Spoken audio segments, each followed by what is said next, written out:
Hola, hola, ¿cómo están? Bienvenidos al programa. Mi nombre es Ricardo Mortola Viteri y esto es Análisis en Política aquí en Radio Fuego 106.5. Gracias a todos los que nos siguen, no solamente en nuestro dial, sino también en nuestro canal YouTube Mariela TV. Hoy es día lunes 13 de febrero, son las 8 de la mañana y 6 minutos en la ciudad de Guayaquil, son 2 de la tarde y 6 minutos horario peninsular español, desde donde por mi parte estoy transmitiendo en vivo y en directo este programa.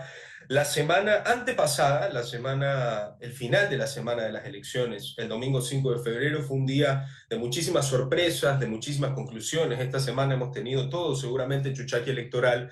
Y estoy muy emocionado porque hace varios años no he conversado con Osvaldo Moreno Ramírez, está con nosotros aquí en Radio Fuego, y seguramente nos dará una perspectiva, yo creo que un poco más terrenal de lo que han sido las elecciones, porque si es que algo nos ha dejado en claro estas elecciones es que hay un espectro político que tiene una visión completamente distorsionada de lo que estaba pasando antes de las elecciones, durante y minutos después de las elecciones, cuando se pensaba que el sí ganaba con holgura y que no iba a suceder lo que sucedió, pero Osvaldo me consta, porque lo entrevisté hace 2 años y pico, que al menos, no sé Osvaldo si es que te parece correcto y no te quiero dejar como un gurú o un chamán, ¿no?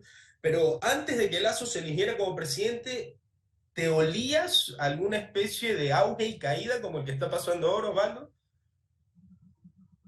Bueno, primero, buenos días. Un gran saludo a toda la audiencia de Radio Fuego, a toda la audiencia suya, digamos, de la gente que lo sigue también. Un saludo a Mariela, como siempre, todo el cariño. Mi padre hizo mucho a su como médico, también compañero de la universidad. A ver, yo creo que hay muchas lecturas que hacer del resultado del domingo pasado. Eh, Sí. en principio, por ciertas lecturas que me parecen que van más allá de algunos temas electorales. Primero, la gestión de gobierno. Eh, Ujú. yo respeto muchísimo a los grandes economistas, pero la lógica de una empresa no la puedes aplicar en el gobierno. Aquí en lo público no funciona el ingreso, egreso, déficit. O sea, claro que sí, tú lo puedes palpar, pero yo no te puedo decir a ti, oye, estamos con superávit, es como que tienes un hijo con cáncer en la casa, estamos con superávit, no debemos las tarjetas, están todas limpias, y la quimioterapia del niño no, es que hay que estar sin déficit. Entonces, cosas tan simples en la vida ciudadana como una cédula que tomaba 20 minutos, un pasaporte que tomaba 30. Hoy día la delincuencia juega al pepo, el primero de febrero pocos analistas lo dicen, porque este ya es un tema más técnico que comunicacional. El 1 de febrero el Ecuador superó a Colombia y a México en materia de inseguridad, algo que Ujú. al menos yo ni en mis peores pesadillas había pensado, vivido, algo que le tomó a los mexicanos 60 años y a los colombianos una guerra civil, a nosotros nos tomó 2 años. Ya, Entonces, pero le pregunto, ¿cuál es la explicación corta de que eso haya sucedido? Esa es la pregunta que yo creo que nadie se puede responder en este momento. yo creo que sí, porque, a ver, es que obviamente no se puede hablar de efectos sin analizar las causas. Bueno, entonces, un Claro. poco antecedente de las causas. El problema medular, que esto lo comentamos en algunas cadenas, colegas suyas, fue llevar a la discusión nacional. A ver, cuando tenemos una elección local, Sí. ya, en elección local los temas son vecinales. Es decir, vamos a hablar de la alcaldía de Sucre, su tierra, no vamos a ir a hablar de la política exterior, de los bonos del tesoro, del déficit fiscal, no Sí. vamos a hablar de gobernabilidad, etcétera, etcétera. Entonces, en una elección local, los temas varían y son de otro tipo. Ejemplo, la casa cuna, las calles, el aseo de la basura, etcétera, etcétera. Entonces, primero que la elección de orden local tiene otra lógica distinta a la nacional. Entonces, el gobierno, por obra y gracia, no tengo idea de quién, llevó una contienda local, un tema nacional, en primera instancia. Y segundo, no puedes llevar una instancia nacional o someterte al escrutinio cuando tienes una popularidad de 14, 16%, o sea, es decir, 80, sobre 80% rechazo, y un indicador que creo que es el más grave, de un 87% que no cree en la palabra del presidente. Entonces, era legítimo o es legítimo que un gobierno te plantee una tesis. A ver, por este tema de la inseguridad, yo te propongo que hagamos tal y cual reforma. Eso es legítimo. Sí.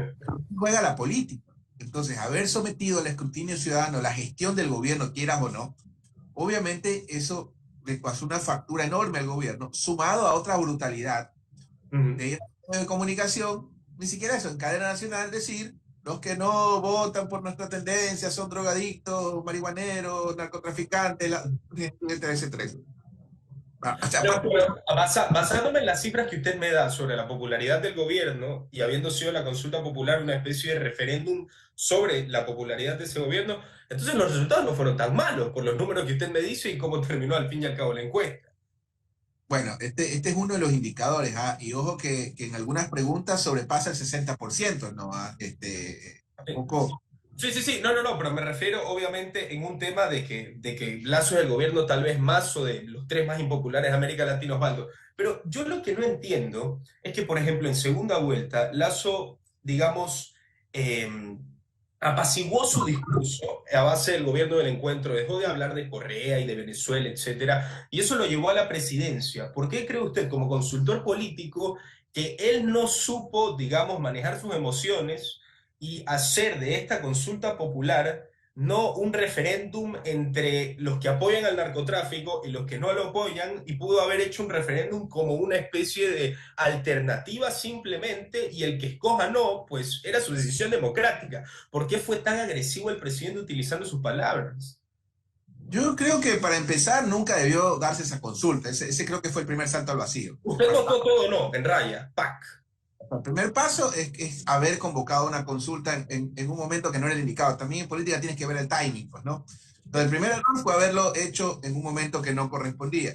En segundo lugar, haber desafiado, agredido a los electores de una forma bastante grosera, burda, porque obvio, ambas alternativas, tanto el sí como el no, eran opciones democráticas. Ajá.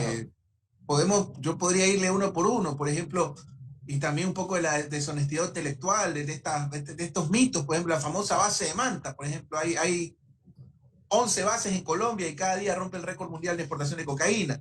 La famosa extradición, Centroamérica, Colombia, México, tienen tratados de extradición y eso no ha afectado de ninguna manera, ha aumentado, ha disminuido la criminalidad. O sea, más allá de defender esas posturas, eran debatibles. Y al Ajá. ser debatibles, lo hacen democrático. Y finalmente, es que hay otro ingrediente también. No había una sola plaza electoral a nivel nacional, importante o no, en la que el gobierno competía o disputaba algo. O sea, no tenía ningún alcalde, como en su momento los tenía Correa, por ejemplo, que haya hecho campaña por el no, por el sí. O Sí. sea, no había una sola plaza, digo, porque trabajé prácticamente en todo el país, no había una sola plaza donde el gobierno tuviera en disputa algún espacio. Ujú. Entonces, lo que pasó, lo que tenía que pasar, pero lo bueno, porque para mí el gobierno, y se lo dije a varias cadenas locales e internacionales, tenía dos opciones después del resultado. O renunciar, como en cualquier lugar del mundo civilizado, como hace Johnson, como hace etcétera, como hizo Pablo Iglesias, digamos, en España. En O España, la, sí. o la otra alternativa, pedirle la renuncia hasta al que sirve el café, pues en las reuniones de Carondelet, ¿no? La Ujú. única. Pero bueno, creo que lo ha hecho a medias, ha metido gente valiosa como Bucalón. Ujú. eh, pero vamos a ver, mire, Napoleón decía, si pones un león a dirigir 100 burros, igual vas a perder la guerra. ¿Ya? Total. Ojalá haya una renovación con el respeto que se merece la gente que está ahí. ¿Ya? Ojalá haya una renovación total Sí. y un cambio en la conducción, porque estamos viendo no solo los resultados, es que, a ver, el resultado electoral de la consulta es solo un síntoma. Sí. ¿Ya? Usted se pone a revisar, porque el pueblo bueno, el pueblo llano, que no nos escucha a usted ni a mí, ni les interesa lo que hablamos en este momento, ese Ujú. pueblo no entra en la discusión ideológica de marxismo, neoliberalismo, libertad, no libertad, Estado, no Estado. Esa gente tiene memoria. Y para Sí. esa gente en su cabeza existe un pasado que fue mejor para ellos. Sí. Y eso se reflejó en que el opositor natural de este gobierno, que es el correísmo, terminó obteniendo plazas que ni en sus más dulces sueños hubieran obtenido: la alcaldía de Guayaquil, la prefectura del Guayas, de la Suárez, la alcaldía de Quito. Ujú. Entonces, eso obviamente el opositor natural de este gobierno terminó siendo el que capitalizó ese rechazo, y obviamente el Partido Social Cristiano, con mucha pena lo digo por el afecto que le tengo a la hueva, terminó pagando ciertos errores políticos, no de hoy. El primero, haber escondido a Moreno en San Borondón, que eso le costó el proyecto presidencial a Jaime Nebot. Sí. El haber respaldado a Lazo, yo creo que con Cristina Reyes o con cualquiera de sus cuadros hubieran tenido un mejor destino. Y el haber salvado al presidente en el Congreso. O sea, obviamente, como el gobierno no disputaba nada en ninguna parte, la gente finalmente los castigó. Pero lo bueno de esto, para concluir esta idea, es que la política tiene revanchas, así que yo no daría por muerto a ninguno. Sí. Osvaldo, lo que te quiero preguntar es sobre lo que tú me comentaste sobre la consulta popular. Y en efecto, sí, tuve muchos invitados aquí y muchos analistas políticos en el Ecuador hablaban de la irrelevancia de la consulta popular, que podía ser una herramienta, pero que al fin y al cabo no era solución de absolutamente nada. Y me sacaban las cifras que tú me dices sobre la delincuencia y el narcotráfico en el país, que eso está más que claro, pero en la situación que estaba en el gobierno, que se polió con todos, que no pactaba con nadie, que no tenía, digamos, margen de maniobra, la consulta popular parecía que era su última carta. Si tú, digamos, ¿qué pudo haber hecho el gobierno mejor que no haya sido la consulta popular sabiendo que le iban a perder por paliza por la gran impopularidad? ¿Qué otra maniobra hubiese podido llevar a cabo el gobierno en la que ahora esté en una mejor posición que la que está en este momento?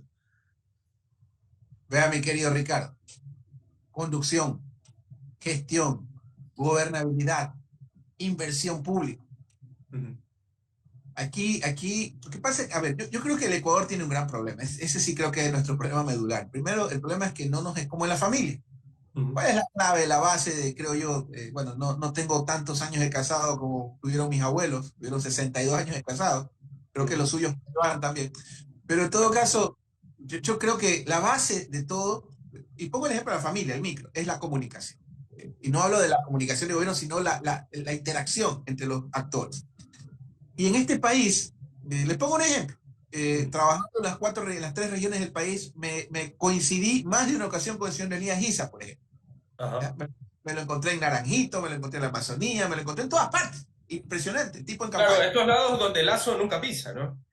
En general, pero lo que le quiero decir es que, por ejemplo, el caso de Elías Giza, Ujú. que en algunos estudios de opinión nacionales ya el hombre supera el 80% de conocimiento. O sea, en español ya es presidencial.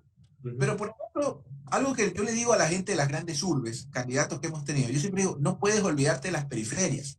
Del mismo modo, a las periferias se les tiene que decir, no puedes olvidarte de las grandes urbes. Entonces, por poner un ejemplo, el caso de Leonidas Issa, que creo que por lo que estoy viendo, que me constó, no me lo contaron, encabezó el tema electoral, Pachacuti termina como la segunda fuerza a nivel de distribución de alcaldías. O sea, digamos que esto fue un triunfo del correísmo y un triunfo de Isa. Ni Ujú. siquiera Pachacuti. Entonces, ¿a dónde quiero llegar? Que no nos escuchamos. Porque hay una versión de un ISA, lamentablemente, que es la que ojalá se modere. Si él pretende tener un proyecto nacional, tiene que entender que hay un mundo maravilloso, igual que el de los páramos, del que yo vengo, le aclaro. Yo soy de Chimborazo. ¿Ya? Ujú. Hay un mundo en las grandes urbes y hay sectores de la sociedad con las que tiene que, digamos, concertar. Oiga, te lo voy a decir con mucho respeto. Pienso a veces, y me lo he hecho a alguna gente, yo le he hecho mucho más daño y he cuestionado mucho más al neoliberalismo sin tirar una piedra en mi vida, pues, ¿no? Entonces, ese es el gran problema. Del mismo modo, en el otro lado, en la otra escena, yo creo que en el mundo mestizo no tenemos idea del mundo indígena y en el mundo indígena no hay mucha idea del mundo mestizo. Entonces, ese creo que es el problema medular del Ecuador. Le pasa a los actores políticos, le pasa al gobierno. O sea, tenemos que entrar y entendernos y conocernos, aceptarnos con nuestros errores y defectos y entender que ya, Carlos, ¿qué más puede pasar? Ujú. Ya, les cuento una anécdota. Ya tengo cuatro amigos, así como el COVID, que alguna vez más de una vez me entrevistó usted en medio COVID, cada vez que tenemos una entrevista estamos alegres de estar vivos. Bueno, usted es muy joven, pero la primera tanda de COVID se llevó a los viejitos. Ajá. La segunda tanda se llevó a algunos amigos míos, algunos, gente de menor de 50, de 40, 50 años. ¿Ya? Ujú. Hoy ya tengo cuatro amigos, ninguno con antecedentes penales, asesinados por sicariato.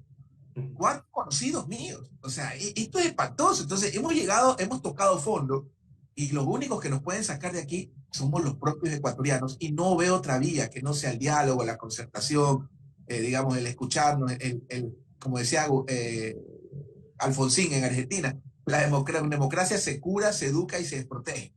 Ujú.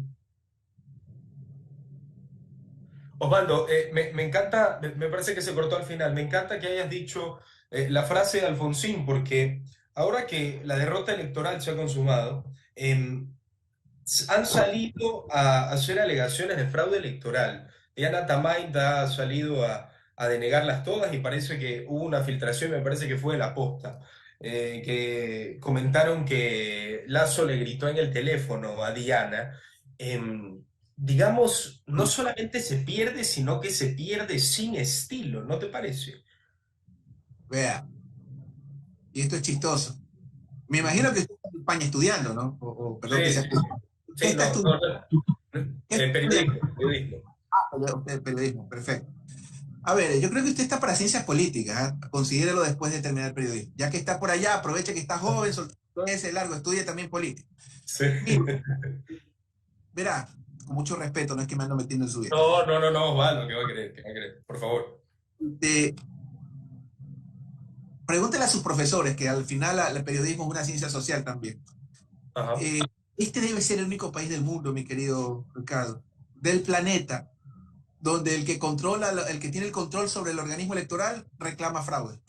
O sea, Correcto. esto es de locos. O sea, esto es algo desquiciado, chiflado. Que el que tiene el control sobre el organismo electoral pide, denuncia fraude. O sea, yo creo que ya hay que mirar la página. Porque eso es lo, por ejemplo, un amigo el otro día me llamaba, oye, es que Lazo tiene que caerse. A ver, yo estoy de acuerdo, tiene que renunciar si no hace renovación absoluta. Pero Ujú. ese es un problema, pues. Ok, vamos a salir de Lazo para pasar a Borrero. O sea, vamos a pasar de Kiko al Chavo. No, por ahí no creo que va. Ya. Entonces, ojalá estas Y a nuevas Borrero caras. no, ni se lo ha visto últimamente. Oiga, es que Lazo tiene buenos ministros. Ujú, Esteban Bernal es un buen ministro, ministro de Bienestar Social e Inclusión Social. ujú, Henry Bucanón es un buen ministro. El ujú. mismo Pablo Rosemena, ojalá en la gestión de gobierno termine moderándose y termine volteándose un poco al centro izquierda, por lo menos o más al centro. Entonces, en ese contexto, yo creo que sí hay el recurso humano. El problema es la cabeza, el problema es quién lo lidera. Entonces, ojalá ya en la oportunidad, esto es más o menos como cuando hay una pareja y el uno descubre que tiene un problema de adicción o infidelidad y por más que se lo trata, sigue y sigue y sigue. No, por ahí no va. Entonces, ojalá el gobierno escuche a las grandes mayorías que eligieron un rotundo no. Oiga, Ujú. yo creo que a mí recibí varias llamadas de amigos. Oye, estás loco, solo tú y cuatro gatos están pidiendo que voten. Yo no estoy pidiendo que voten no. Yo lo que estoy diciendo que es una locura, una consulta y que va a ganar el no. Entonces, en ese... Osvaldo, Osvaldo, y le pregunto muy respetuosamente, ¿usted votó no por qué? Digamos, ¿cuál fue la razón por la... Obviamente era su potestad, era su elección, pero a esos amigos que tanto lo llamaron, ¿cómo les respondería? ¿O cómo les respondió? Bueno, en principio no alcanzaría el tiempo, pero se lo puedo resumir. La pregunta Sí, uno, resúmeme. ¿cómo no? Me parecería que la extradición no resuelve nada, es legitimarte como Estado fallido y somos nosotros los que tenemos que resolver. Ujú, Por un la pregunta dos, las Fuerzas Armadas ya están en el marco normativo vigente de su presencia y coincido con el gobierno, creo que redundaba, es necesaria la presencia en casos de convulsión interna, eso ya está en la Constitución. La ujú. reducción de la representatividad en las provincias pequeñas me pareció un suicidio. Yo vengo de una provincia pequeña, bueno, usted no tanto, ya Manaví hace rato de ser una provincia pequeña, pero las provincias pequeñas como Chimborazo, Bolívar, Cañar, pasaban de 4 o 3 representantes a uno, pues no era una afectación directa a la representación de los ciudadanos. En el caso de la famosa minería de la indemnización con las comunidades, era una forma de pasar por encima de ellas y evitar que tengan el control sobre zonas que son permanentemente ancestrales y hacia allá va el mundo, pues no las zonas protegidas. En el Ajá. caso de la fiscalía lo pensé, lo dudé, pero eso requiere un fortalecimiento institucional. En el caso del Consejo de Participación Ciudadana, por Dios, aquí el problema no es el Consejo, sino quien tiene la mayoría. Cuando una parte tiene la mayoría, es bueno. Cuando pierde la mayoría, hablo de las dos partes, ¿eh? Tanto los correístas, los de Lazo, los de derecha, centro, izquierda, LGBTI, lo que te quiera. ¿Ya? Ujú. Entonces, para mí, la consulta no planteaba soluciones en un momento inmediato. Y bueno, y finalmente, no solo yo, sino el pueblo tomó una decisión soberana, pero eso no implica, ojo con esto, eso no implica que el gobierno, mire, le voy a poner un ejemplo y lamentablemente que me ha hecho recordar mis tiempos de estudiante cuando yo estudié en España. Qué Ajá. maravilla. Uno aquí a la tienda va con la mamá, lo manda a comprar arroz verde y uno a la tienda ya va y se encuentra acá gratis con la comida. Es una locura, cada Sí, esquina. sí. Este, algo que es súper interesante, con mis alumnos de sociología, no me pregunte cómo, le tengo un gran cariño al actual decano, un amigo de mucho tiempo, me dijo un día, oye, acéptame a dar clases y le acepté en plenas elecciones, no se imagina, me hice 8 dando clases desde carros, hoteles, pero cumplí y sigo, ya mismo Ah, terminamos el ciclo. Porque Guayaquil está tan inseguro, mi querido amigo, que el régimen nocturno en las universidades es online por la inseguridad. A ese extremo hemos llegado. Y ujú. todos los chicos de su edad, de 20, 21 años, 22 años, todos me decían, profesor, Bukele, Bukele, Bukele, Bukele. Ok, chicos, vamos a Ujú. revisar el indicador. el único indicador válido, no teorías de conspiración, videitos de WhatsApp, que sí, que Correa y el Chapo Guzmán en el Palacio hacían la ouija y hablaban con Escobar, ¿verdad? Ese tipo de estupideces no son serias en análisis técnicos y serios. Vamos a ver el indicador que es el porcentaje de muertes violentas por cada 100.000 habitantes. Eso es lo que determina la seguridad de un país. Es decir, no las que son de infarto, accidentes, sino por muertes violentas, por asesinato. ¿Sabe cuánto es la cifra El Salvador al corte del año 2022? 9.9, o sea, 10 muertes. ¿Sabe cuánto era la cifra del Ecuador en el año 2017? 5.4. La cifra más baja de la historia. No le voy a decir quién gobernaba porque, no, que eres de tal. No, yo me gustan los datos. ¿Ya? Entonces, en el año 2017, en el último año de otro gobierno, nosotros tuvimos la cifra de inseguridad más baja de la historia y hoy cerramos con la más alta de la historia. Entonces, ahí no se trata de reivindicar a quien gobernaba, porque los gobernantes son pasajeros y ojalá vengan más y mejores. Ahí se trata de analizar, bueno, ¿qué pasó en ese año para efectos que hayamos obtenido esos resultados? Y para mí es simple, Ricardo. Uno, liderazgo. Tú necesitas a alguien que lidere el tema de seguridad, que no lo encuentro, no lo veo. Dos, dinero, mi querido amigo, dinero. Yo cada vez que veo una incautación, yo veo las armas de la NASA, pues nuestros policías con su fusil, con su vaina, y estos delincuentes, este crimen organizado casi prácticamente con las armas más modernas, que ni los gringos las tienen. Entonces, liderazgo. Segundo, presupuesto, que eso es fundamental. ¿Sí? Y tercero, ¿ya? Hay que ser, y esto se lo digo con dolor, se me parte el corazón, quiero llorar con lo que le voy a decir, pero hay que hacer una depuración en una de las instituciones mejor evaluadas a lo largo de nuestra historia, más amadas, de la cual me sentí orgulloso toda mi vida, que son nuestras gloriosas, entre ellas Fuerzas Armadas, Fuerza Pública. Esa porción microscópica, Ricardo, pero así ínfima, con microscopio que representa el punto cero, hay que depurar la fuerza pública. Entonces, tenemos que entender que la seguridad es una política pública. Entonces, ese tipo de debate creo que es lo que hay que tener para borrar el correísmo de la historia para siempre, para los que quieren que se acabe, ¿ya? No se le acaba siendo libretista de Netflix, mandándome videos explicándome que Correa desde Bélgica pactó con el cartel de Sinaloa, que le dio $1.000 a cada persona en las mesas. O sea, cada tontería que leo en las redes sociales, por Dios. No, tenemos que entender que para borrar para siempre a esa fuerza, en lo bueno que hizo, porque hizo también algunas macanas, como dicen los argentinos, algunos creen que tenemos que, para borrar al correísmo a la historia, si es que la cifra de seguridad de Correa fue 5.4 en el 17, luego de empezar en el 2016, en el 2006 con 18, veamos la escalera cómo va bajando. Entonces nosotros tenemos que pensar cómo hacemos para que nuestras cifras de inseguridad no sean 5.4, sino 5 o 4, de tal manera que usted no se acuerda pues del susodicho, que la cédula para tomar 30 minutos. Obviamente, pues si sale el ministro de Economía, a quien respeto infinitamente y le tengo aprecio y creo que es un presidencial, pero él sale y nos dice, no tenemos déficit. Obviamente, pues no hay déficit, pero esa gente que dejó de atenderte en el registro civil para que la cédula te entregue en el día, se llama déficit.